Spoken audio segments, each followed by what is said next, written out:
বাংলাদেশের সেনাপ্রধান ওয়াকারুজ্জামান স্পষ্ট করেছেন তিনি চান বাংলাদেশে দ্রুত নির্বাচন হোক এবং নির্বাচিত সরকার ক্ষমতায় বসুক এবং তার এই মন্তব্য সেই মন্তব্যকেই কিন্তু বলা চলে হাতিয়ার করে পাল্টা কুরুচিকর মন্তব্য প্রচারের চেষ্টা করে কিন্তু এই হাসনাত আবদুল্লাহরা এবং বলাতে পারে সেনাপ্রধানের অপসারণ চেয়ে কিন্তু তারা কিন্তু বারবার বিবৃতি দিয়ে শুরু করে এমনকি রীতিমতো মাঠে নেমে পড়ে জানি কিন্তু তোলপাড় হয় গোটা বাংলাদেশ।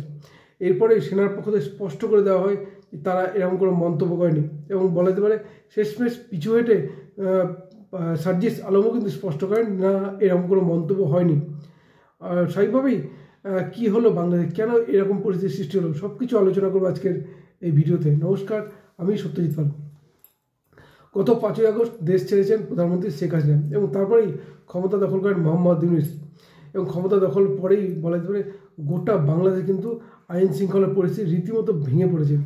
ভাঙচুর, লুটপাট চলছে, বাড়ির ঘর জ্বালিয়ে দেওয়া, মারধর, ধর্ষণ এগুলো কিন্তু চলছে নির্বিচারে। এক কথা বলা চলে বারবার কিন্তু ধেয়ে আসছে মৌলবাদী ফতোয়া, এমনকি যে বাংলাদেশের ঐতিহ্য সংস্কৃতি সমস্ত কিন্তু মুছে ফেলতে চলেছেন এই মোহাম্মদ ইউনূস এবং যেখানে এর পরিস্থিতি যেখানে বারবার হিংসার ছবিটা বারবার সামনে আসে সেখানে সেনাপ্রধান তিনি কিন্তু এটাই কিন্তু বার্তা দেন যে তিনি চান বাংলাদেশে আইনের শাসন প্রতিষ্ঠিত হোক, যে মারামারি কাটাকাটি সেগুলো বন্ধ হওয়া উচিত।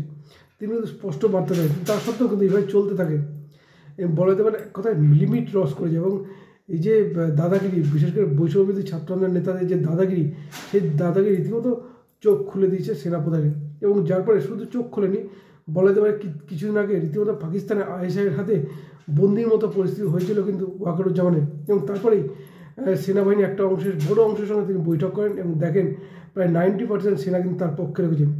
স্বাভাবিকভাবেই আত্মবিশ্বাস পেয়ে তিনি কিন্তু মাঠে নামেন এবং রীতিমতো সরকারকে বার্তা দেন খুব শীঘ্রই নির্বাচন করতে হবে এবং জনগণের দ্বারা নির্বাচিত সরকার ক্ষমতায় প্রতিষ্ঠিত করতে হবে এবং আওয়ামী লীগকেও নির্বাচন লড়ার অধিকার দিতে হবে এবং তারই যে মন্তব্য, এই মন্তব্যই যেন হাসনাত আবদুল্লাহর ভয় ধরে যায়। কারণ তারা জানেন যদি জনগণের ভোটে নির্বাচনটা হয় তাহলে হয়তো আওয়ামী লীগের ক্ষমতায় ফেরা এক প্রকার নিশ্চিত।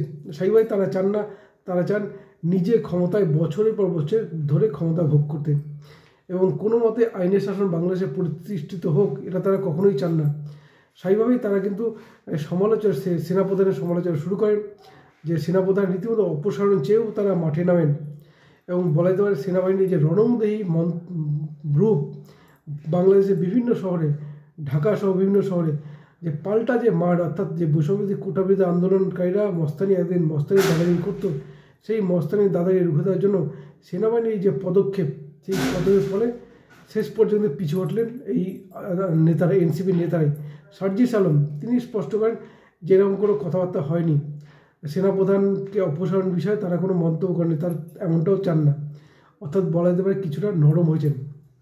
কেন হলে এই দেশে এইরকম পরিস্থিতি, তার কারণ ডোনাল্ড ট্রাম্প এবং নরেন্দ্র মোদী বৈঠকের পরেই ডোনাল্ড ট্রাম্প কিন্তু স্পষ্ট করেছেন যে বাংলাদেশ নিয়ে যাবতীয় সিদ্ধান্ত নেবেন নরেন্দ্র মোদী। এরপরেই আসেন তুলসী গাবার্ট, তিনি এসেও কিন্তু বাংলাদেশের সংখ্যালঘুদের নির্যাতনের সমালোচনা করেন। সেইভাবেই তারপরেই অজিত দোভাল কলকাতায় আসেন এবং তারপরেই দেখা যায় বাংলাদেশে সেনা কিন্তু অ্যাকশন মোডে। আর অ্যাকশন মোডে যাওয়ার আরেকটা কারণ কিছুদিন আগে কিন্তু এই সেনাপ্রধান ওয়াকারুজ্জামান কিন্তু গ্রেপ্তারের পরিস্থিতি তৈরি হয়েছিল। পাকিস্তানের আইএসআইয়ের মদতে বাংলাদেশের সেনার একাংশই কিন্তু ওয়াকারুজ্জামানকে বন্দি করত এবং সেখানে ভারতের গোয়েন্দা সংস্থা কিন্তু এক প্রকার রক্ষা করে ওয়াকারুজ্জামানকে।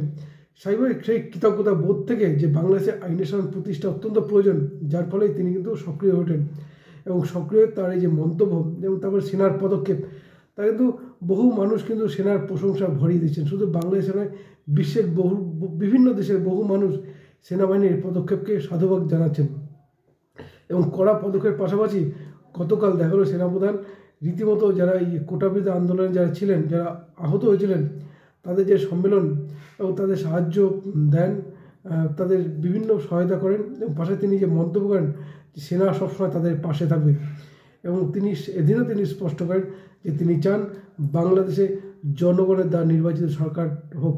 অর্থাৎ ঠিক অনুভব করেছেন যে কোটাবিরোধী আন্দোলন শেখ হাসিনাকে সরিয়ে যেভাবে জোর করে ক্ষমতা দখল করেছেন, সুতরাং তারা জোর করে ক্ষমতা টিকে থাকতে সমস্ত কিছুই করতে পারেন। বিরোধীদের মারধর, লুটপাট তো রয়েছেই, সংবিধানকে বদলে দেওয়া। কিছুদিন আগে এই বৈষম্যবিরোধী আন্দোলনের নেতারাই কিন্তু রাষ্ট্রপতির পদত্যাগ চেয়েছিলেন।